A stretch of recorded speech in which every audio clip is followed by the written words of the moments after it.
মন গহ্বৰ তুমি মনৰ দুৱাৰ খিৰিকী কি সাজে সজোৱা মই নাজানো। মোৰ মনৰ বন্ধ দুৱাৰত টুকুৰিয়াই ফুৰে সুখবোধ দুখবোধ অনুতাপ পশ্চাতাপৰ কোমল আঘাতে। সময়ে অসময়ে তুমি যদি সোধা অনুভূতিবোৰৰ প্ৰাবল্য কিমান মই নাজানো।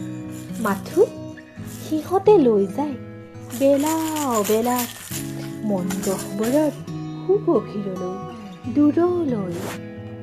মন গহ্বৰ এক গভীৰ বন তুমি নিশ্চয় জানা। মন বৰ চনকা কোন দিশে যাবা কেতিয়া গ'লে পাবা মই নাজানো। মাথো সাৱধান তোমাৰ মনৰ গতিয়ে ভাঙিব পাৰে কাৰোবাৰ কোমল বুকু আৰু হয়তো কাৰোবাৰ বুকুৰ কলিজা।